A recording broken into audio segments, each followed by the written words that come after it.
Que vous disiez, il y aura toujours quelqu'un pour vous contredire ou pour mettre son grain de sel. D'aucuns diront que la critique est un signe d'intelligence ou de liberté face au dogmatisme et à l'obscurantisme. C'est vrai.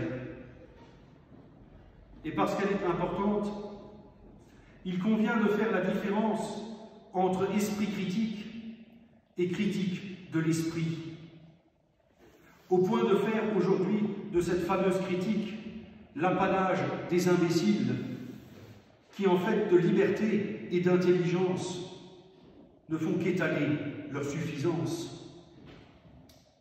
Le sens et le but d'une critique, c'est de donner à penser, au lieu de penser à donner des leçons en s'érigeant en modèle et en référence unique. C'est dans cette problématique que nous introduit l'oracle du prophète Amos, pas piqué des vers, que nous venons d'entendre. Je déteste, je méprise vos pèlerinages, je ne puis sentir vos rassemblements.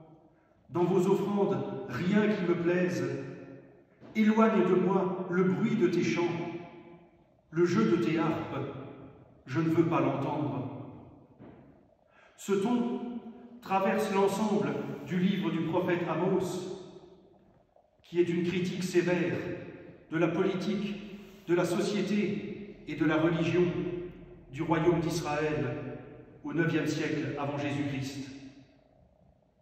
Ce n'est rien de nouveau et je veux bien croire que le discours du prophète devait être particulièrement décapant lorsqu'il tirait à boulet rouge sur une économie du profit sans respect pour le travailleur, ou lorsqu'il dénonçait un pouvoir corrompu et une religion de façade qui veut acheter les bonnes grâces de Dieu.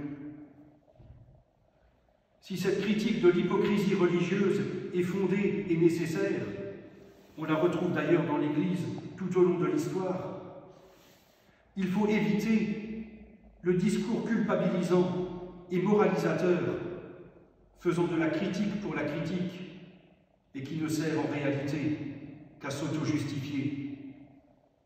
Vous connaissez cet argument parfaitement stupide qui consiste à dénoncer la violence passée pour justifier sa propre violence actuelle. D'autres se sont comportés comme des gougnafiers par le passé, donc j'ai le droit de faire pareil. Or, il n'y a pas de critique si elle ne donne pas à penser. C'est pourquoi Amos ne parle pas en son nom. Il est un observateur de son temps. Son objectif n'est pas, passez-moi l'expression, de se faire mousser. Au nom de sa foi et dans le ministère qui est le sien, Amos pointe les dysfonctionnements de la société, mais pas pour jouer les baisseurs. Il veut appeler au changement. Le message d'Amos consiste à rappeler qu'en économie, en politique et en religion, le centre des préoccupations doit être l'humain, dans sa dimension matérielle, existentielle et spirituelle. Un humain qui doit être considéré autrement que comme un outil ou une vache à lait. Un humain qui a le droit de vivre du fruit de son travail et qui n'a pas à être jugé sur sa valeur à l'aune de quelques critères que ce soit. L'humain est pleinement lui-même devant Dieu, mais un Dieu qui, avant les pèlerinages, les offrandes, les liturgies et les chants, demande la justice. Face à un culte servant d'alibi, Amos rappelle les exigences de la solidarité sociale qui régit la loi de l'Alliance.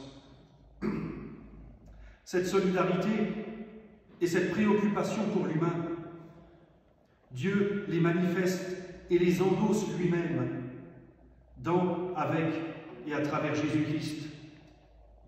Jésus qui, dans son message, sa vie, son ministère, son essence même, dit toute la sollicitude de Dieu pour nous. et rappelle cette exigence d'humanité au cœur de la foi. La critique est facile, disais-je, donner à penser les moins. C'est pourtant ce que fait Amos en nous interrogeant sur le sens et la portée de notre foi, sur notre relation à Dieu et aux autres, et notre capacité de solidarité et d'empathie. Une interpellation particulière, quelques jours avant le carême. On garde de cette période le vague souvenir d'un temps de pénitence où, pour se rapprocher de Dieu, il faut se priver. Mais quel est le sens de la chose? À la lumière du texte d'Amos, on peut se dire qu'il s'agit d'un défi qu'on se lance à soi-même, duquel on peut être fier de soi, mais qui n'aura que peu d'effet si ce chemin ne nous ouvre pas au changement intérieur et aux questions des autres. Ce chemin de carême sera sans effet s'il ne nous ouvre pas à l'humanité. Vous avez sans doute appris cette semaine la mort de l'avocat et ancien ministre Robert Badinter. Il y a 30 ans, lors d'une émission télé, Bernard Pivot lui posait la question suivante. Si Dieu existe, que voudriez-vous qu'il vous dise lorsque vous serez face à lui? Et Badinter a répondu, tu as fait ce que tu as pu, entre. Tu as fait ce que tu as pu.